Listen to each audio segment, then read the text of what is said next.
Salve María, en vista de la situación actual en que nos encontramos encerrados en casa, vamos a aprovechar estos días para hacer una secuencia de reuniones sobre la vida de algunos santos y otras historias que narran nuestra fe para bien aprovechar este tiempo que tenemos a lo largo de estos días. En el día de hoy veremos la historia de un santo, se diría muy especial. Decir que un santo es especial es casi que un pleonasmo, es lo mismo, porque todo santo es especial. Pero este santo nos llama mucho la atención porque normalmente pensamos que cuando estudiamos la vida de algunos santos, que los grandes santos se quedaron en el pasado lejano, y que en nuestros días o que mismo en el siglo XX ya no encontramos grandes santos o grandes varones como los hubo en la antigüedad, y no es así. La historia que veremos hoy nos mostrará cómo el siglo XX fue un siglo que encerró a grandes varones, grandes damas que dieron un nuevo rumbo a la historia. El santo que veremos el día de hoy es San Maximiliano Kolbe. Como todos los niños, era travieso y un día, estando en casa con su mamá, hizo una travesura. No cuentan bien lo que hizo, pero se sabe que fue una travesura que a su mamá le disgustó mucho. Y ella, ya nerviosa, un poco enojada con él, le dice así: «Niño, ¿quién sabe lo que será de ti?» ¿Qué sería de ese niño tan travieso y irrequieto? San Maximiliano Kolbe queda preocupado con esa admonestación de la mamá y comienza a reflexionar un poco de lo que había hecho. Y rezando y pidiendo muchas luces a Dios nuestro Señor, sobre todo Nuestra Señora, ya era muy devoto de Nuestra Señora.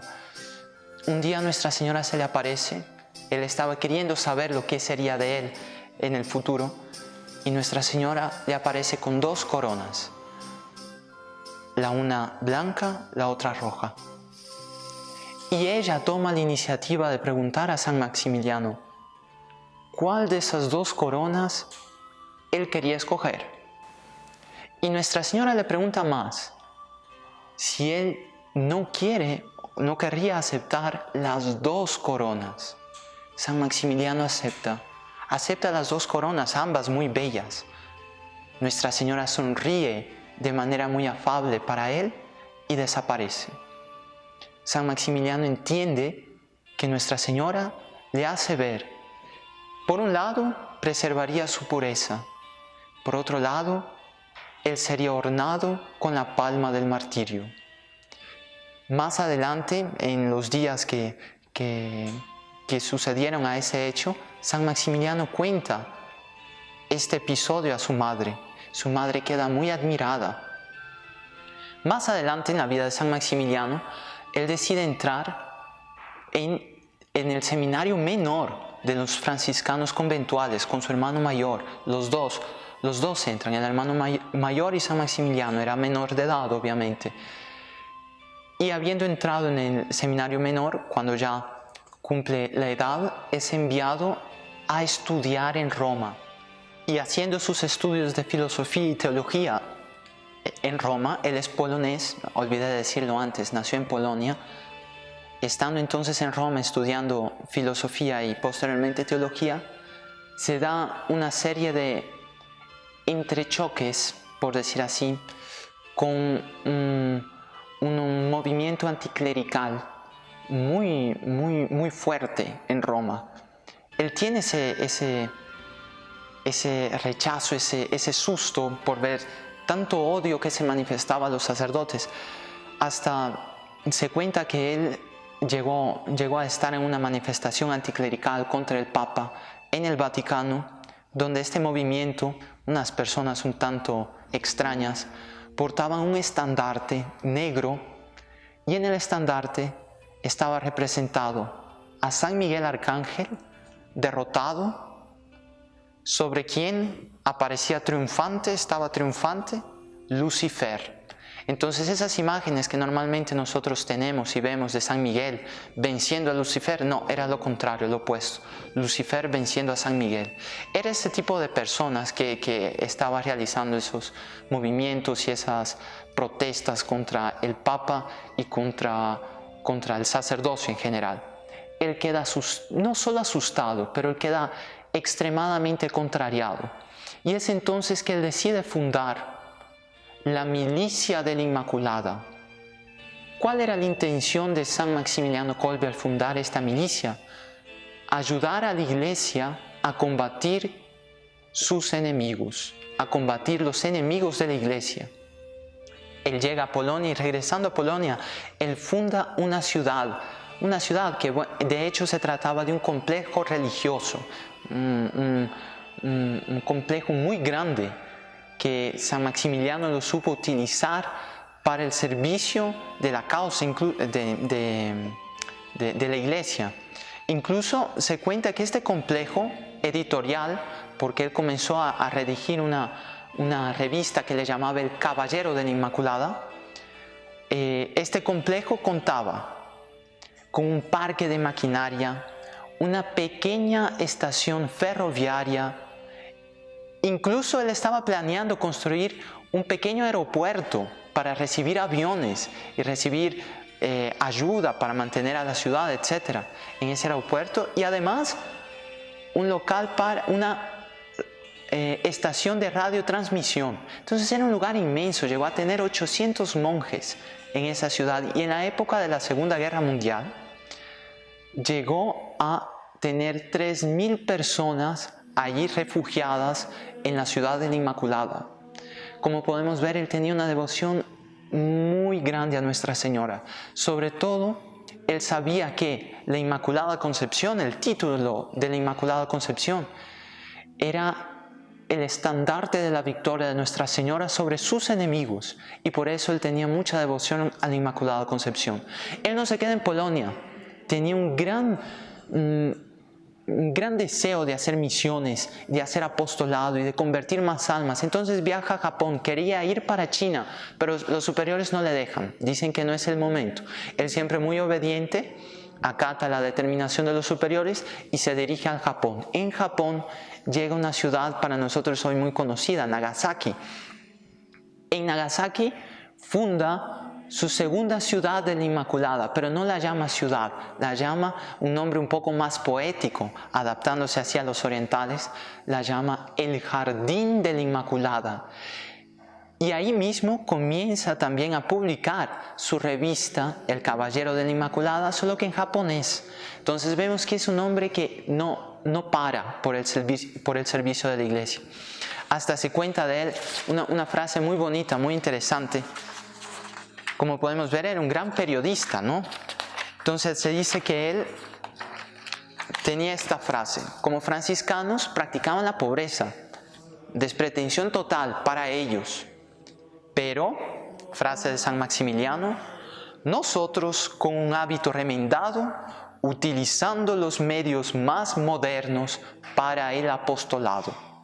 Entonces él mandaba a sus monjes a los grandes países, mismo a Alemania, a conseguir las invenciones más modernas, más sofisticadas de imprenta, de encuadernación, de esos medios para poder hacer apostolado en prol de la Santa Iglesia.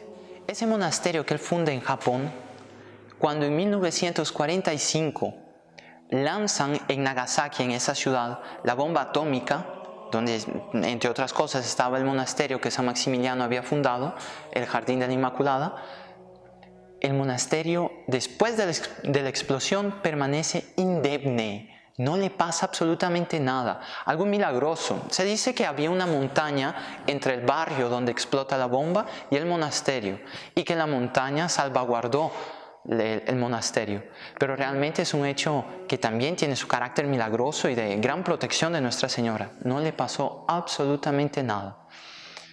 Regresando a Polonia, San Maximiliano continúa todo su apostolado. Su revista llegó a alcanzar en algunas ocasiones 1 millón de ejemplares en toda Polonia. Si bien que el número habitual de la revista fuese de 700.000 ejemplares. Cuando comienza toda Polonia a caer bajo el dominio de los nazis, sabían la potencia que era esta ciudad de la Inmaculada. Llegan a este complejo religioso y prenden a San Maximiliano. Lo prendieron 2 veces. La primera vez lo dejaron libre. Después la Gestapo es esa policía secreta oficial de los nazis que iban a prender con la autoridad y con el poder del gobierno a ciertos personajes, sobre todo más especiales. Capturan a San Maximiliano, es la segunda vez que él va preso, y lo llevan a Auschwitz, ese campo de concentración. También es un complejo, eran varios campos de concentración, varios sectores de ese campo de concentración, algo enorme, donde lo mantienen preso. Sufre mucho porque ejerciendo el sacerdocio, el ministerio sacerdotal, no se quedaba de brazos cruzados. Estando en la prisión, continuaba haciendo todo el apostolado, dando la absolución de los pecados y ejerciendo su ministerio. Los oficiales nazis lo tenían ya en la mira y constantemente le golpeaban, le maltrataban para que él dejase de ejercer su ministerio. Hasta que un día uno de los prisioneros, de los 2.000 que habían en uno de los complejos de ese campo de concentración, huye. Habiendo huido, los oficiales reúnen a los 2.000 prisioneros y les dicen: una vez que escapó un prisionero, vamos a castigarlos a todos. Entonces, a cada 10 prisioneros, uno tendrá que morir. Entonces contaban 1, 2, 3, 4, el número 10 era la víctima. Y así hasta que se terminasen los 2.000 prisioneros. San Maximiliano estaba sereno, como siempre, en posición de firmes, porque así los mantuvieron el día entero en posición de firmes, cuando escucha que uno de los prisioneros comienza a gemir desesperado porque le toca a ese prisionero morir. San Maximiliano avanza, seguro, sereno, y le dice al oficial nazi: déjenlo libre, yo quiero entrar en su lugar. El oficial queda de boca abierta. Delante de tal gesto de coraje y de despretensión, el oficial nazi queda sorprendido y le pregunta: ¿por qué tú quieres entrar en el lugar de él?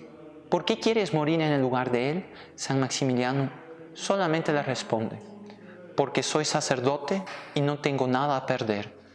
Él tiene una familia que sustentar. El oficial accede y meten a San Maximiliano a una sala, a una especie de sala, de prisión, donde los iban a matar. ¿De qué manera? De hambre. Los tenían ahí encerrados, a los desdichados prisioneros, sin comida, sin bebida, sin nada. Comienzan a morir. San Maximiliano, ¿qué hacía en la prisión? Les hacía rezar, les hacía meditar, les enseñaba canciones, les enseñaba la devoción a Nuestra Señora de la Inmaculada Concepción.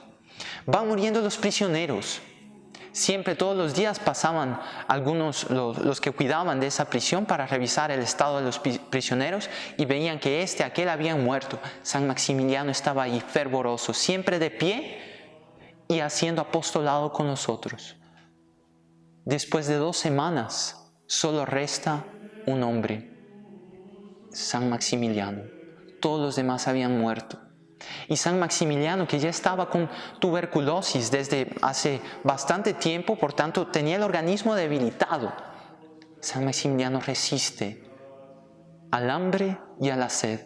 Los prisioneros, los guardianes ahí de la prisión, cuando solo resta él, entran y dicen que ya ven a un hombre extremadamente flaco, con la piel pegada a los huesos, pero con una mirada de fuego. Los ojos resaltaban en su fisonomía, pero una mirada de fuego, y una mirada que les clavaba a ellos dos y los dejaba a ellos inseguros. ¿Qué tuvieron que hacer porque no moría?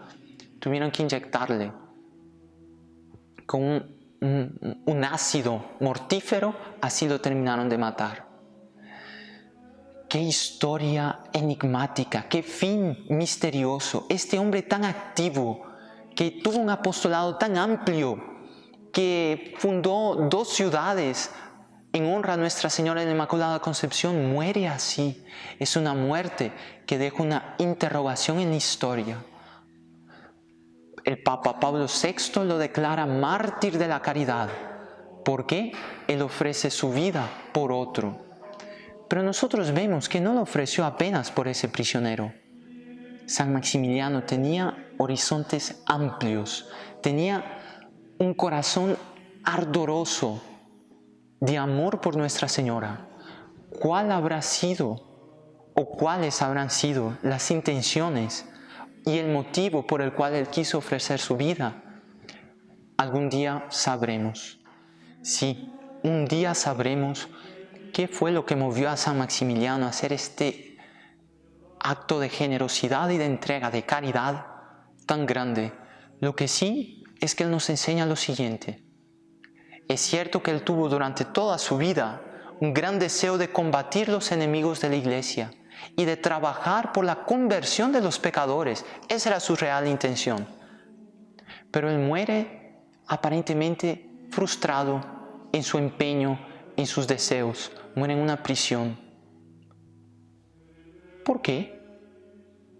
Porque para hacer grandes cosas no es necesario hacer mucho a los ojos de los hombres, no. Es necesario hacer mucho a los ojos de Dios. Y eso solo lo hace aquel que ama con puro amor a Dios nuestro Señor y al prójimo, como nos enseña San Maximiliano. Pidamos entonces que Él interceda mucho por todos nosotros y por toda la humanidad en estos momentos en que vivimos, y acudamos siempre a su protección y a su intercesión. San Maximiliano Kolbe ruega por nosotros. Salve María.